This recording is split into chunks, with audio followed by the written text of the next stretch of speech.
Hey guys! Maganda rin gabi. Welcome back po dito sa Gandara SRU channel for showbiz update. Andito na naman nga po akong muli nagbabalik. Ang nagmamaganda ninyo kachismosang Kim Pao, wala na nga pong iba ang lokaret po na si Gandara upang maghatid sa inyo ng latest update and fresh happenings patungkol kina Kim Chiu and Paolo Avellino. And para nga sa gabing ito, grabe, trending po ang Kim Pao. Yan ang ating pag-uusapan ngayong gabi. Kasi doon sa event nga nila, or dito sa kanila pong ganap na ASAP Vancouver, talagang mainit silang pinag-usapan. At syempre, bukod dyan, ay ang full trailer na ipinalabas ng The Alibay. Grabe. So, talagang shocks lahat po ng manonood. Pero bago po ang lahat ng yan, sa mga di pa nakaka-subscribe sa ating channel, pakiclick lang po tayo ng ating subscribe button dyan sa baba at pakidamay na rin na ating notification bell na po para kayo mag-i-updated at ma-notify tuwing may bago po tayong chika at balita hinggil sa Kim Pao. Basta po mga balita at chika na may kinalaman kina Kim Chiu and Paolo Avellino, sagot na nga po natin yan. And nais ko nga pong i-shout out si Ma'am Helenita Catalasan ngayong gabing ito. Ma'am Helenita, shout out po sa inyo. At narito nga ang kanyang naging komento hinggil sa nagdaan nating update. Ayan yung nabasahin ko po. Ito po yung aking pasasalamat sa inyo pong walang sawang pagsubaybay sa ating mga updates. Sabi niya, good evening Gandara. Thanks for the support about Kim Pao. Wala pong anuman madam. Ayaw ko na sanang mag-comment dahil panatag na ako sa Kim Pao. Ngayon ulit ako humanga. Kim Chiu lang ako at nasad ako sa dalawang ex niya mula PBB. Minahal ko na si Kimi at sad ako pag lonely rin sa idol Kimi. Pero ngayon naging ka-love team niya si Paolo Avellino na ngayon ay Kim Pao. Minahal ko na ang Kim Pao dahil si Paolo Avellino ang nag-alis ng lungkot niya. Sana mahalin ni Paolo Avellino si idol Kimi.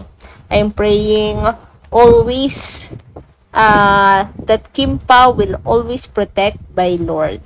God bless you Gandara and God bless Kim Pao from Paris, France. Take care po kayo. Ayan, thank you so much po Ma'am Helenita Catalasan sa pag-include sa atin. Ikat din po kayo dyan sa Paris. Paris na tuloy. Anyway, ayun nga. Mas po pala si Ma'am Helenita. Mas Kimi. Mas siya. Kim Chiu fans. Tapos turn to Kim Pao dahil nga si Paolo ngayon nagpawi na lungkot at pighati ni Kim Chiu sa nagdaan niya pong karelasyon. Pero yun nga, wish niya na sana si Paolo na yung last. And lahat po tayo yan po yung hinihiling na sana si Pao na ang maghahatid po sa kanya sa altar. 'Di ba? Hindi naman na kasi sila sa pabata. They are already nasa tamang edad.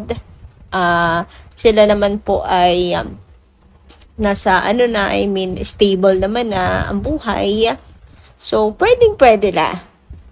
Siguro ay yung na lang, commitment, yung pinag-aaralan nila na kaya na ba. So, okay lang, yan po natin na sila yung mag-isip kasi ang pag-aasawa naman, pagsisettle down na hindi yan basta-basta. Sabi nga, di ba sa kasabihan, lalo na't marami pong senior dito, hindi po yan basta isusupo lang tapos iluluwa mo din pag napasok ka. So, sagrado po ang married. Kaya kailangan talagang pag-isipan niyang mabuti. So, hayaan natin po ang Kim Pao mag-isip. At mararamdaman naman nila yan kung tama na ba. Minsan kasi hindi lang sapat yung sinabi mong love. Dapat you are ready sa commitment. Anyway, Nais ko din pong i-shoutout si Ma'am Chay, si Chairos Kitchen.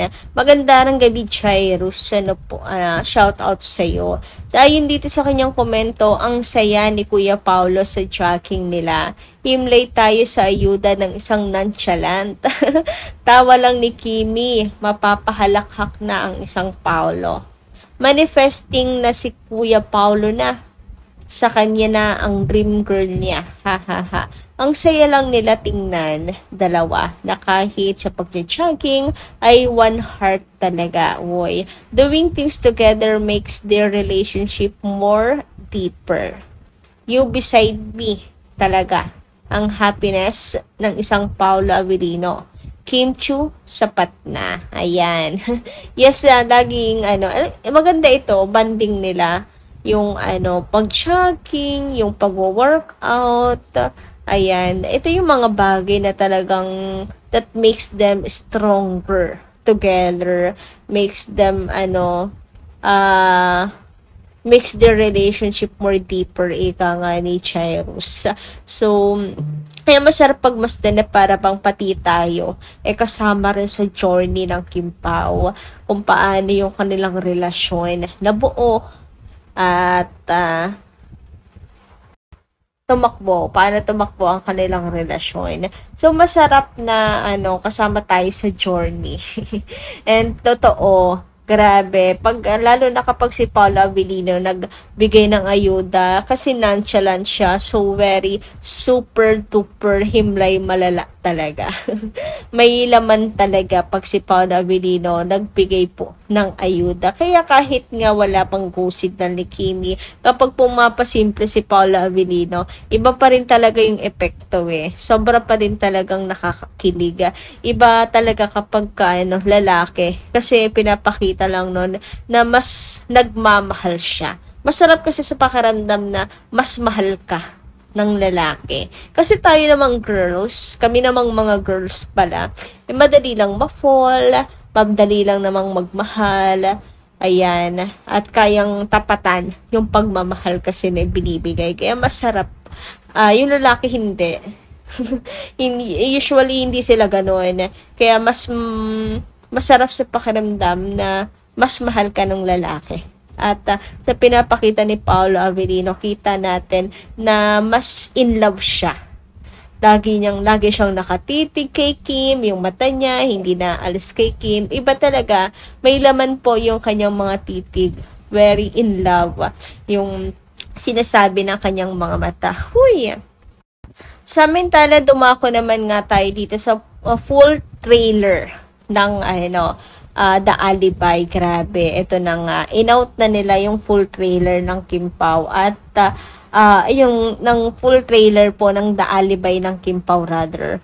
And grabe, hindi pa rin nawawala, lagi pong na-amaze ang mga manonood at mas lalo pa nga na humanga kasi sobrang ganda, mas pasabog, mas malaman yung istorya, basta mas lalong nakakabitin at the same time, sobrang ganda talaga. Mas pasabog, ika nga daw po, itong new trailer, full trailer po ng The Alibi. Shocks, grabe. Ano pa lang yan, trailer pa lang yan. So, what more po, diba? What more pa yung mismong palabas. And ang daming shots ng gabi, no? Siguro ito yung mga times na talagang puyat po ang Kim Pao. 'Di ba? May mga balita tayo sa taping nila na inabot sila umaga. Talagang kala natin puspusan na, pero parang kailangan siguro talaga sa scene ay gabi since ito nga po ay suspense at saka mystery na na series. Sabi nga dito, watch out for the new #The Alibi trailer. Mas pasabog. Kim Pao sa ASAP Vancouver. Yes, mas pasabog talaga. Kaya nga po, trending na naman po ang Kim Pao. Trending po ang performance ng Kim Pao sa ASAP at syempre, ang full trailer po ng The Alibi. Nakakatuwa nga halos araw-araw po talagang trending ang Kim Pao. So number 3, trending in Philippines po ang Kim Pao as a Pips Superstars. Ayan. Samantala, narito naman po ang komento ni Ma'am EA. Shoutout po sa inyo. Sabi niya rito, love you so much Kim Pao. Thank you Gandara sa payuda. Lantad na ramdam na ramdam ng senior 77 from Canada. Uy, from Canada si Ma'am EA. Kamusta? Pumunta po kayo dun sa sa ASAP ng Kim Pao. Anyway, sa pagpapatuloy po doon humanga sa Daddy Pao. Pero may mga inalis na. Grabe si Papi Pao, pero nandoon si Daddy Pao, hindi yun papayag na makitaan si Kim. Daddy lang may karapatan. Kaya walang dapat ipangamba basta Paulo ang kapareha. Hindi sasagot si Papi Pao. Walang gusto niya. Surprise! Basta Kim Pao mag-asawa na kaya hindi siya pababayaan ni husband Pao. Sa kanya lang si Babe Kim. Sabi nga ni Paulo, wala kaming pinatago. Pero ayaw nilang sumira sa usapan. Tama na yung nilantad ni Derek Loren at Mama Cory. Kayo na ang bahalang mag-isip muna. What you see is what you get for projects na kami ng babe ko. Tama yun walang tinatago pero hindi sumisira sa usapan. Hindi naman kasi lahat ay kailangan sabihin sa universe. Alam niyo ang sagot kung tunay kayong solid Kim Pao. Aliw na aliw kami at kilig to the bones. Buhat pa ng linlang. What's wrong with Secretary Kim? My love will make you disappear at the alibi. Kulang pa ba sa inyo ang resibo na tunay na mag-asawa na ang Kim Pao? Nagluto na ng almusal si wife Kim sa Daddy Pao. Prayers and wishes na lang tayo always. Safe and good health and happiness. Hintay ang 2026. More projects, all dreams ng Kim Pao matupad ang lahat. Dream wedding ng Kim Pao, twin babies ng mahal nating Kim Pao. Congratulations Kim Pao and all the cast, directors, staff, ABS-CBN Dreamskip, Prime Video, PH, subscribe, The Alibi, exciting and surprising, coming soon on November 7. Good luck to all and God bless Kim Pao and to all, The Alibi Group and team.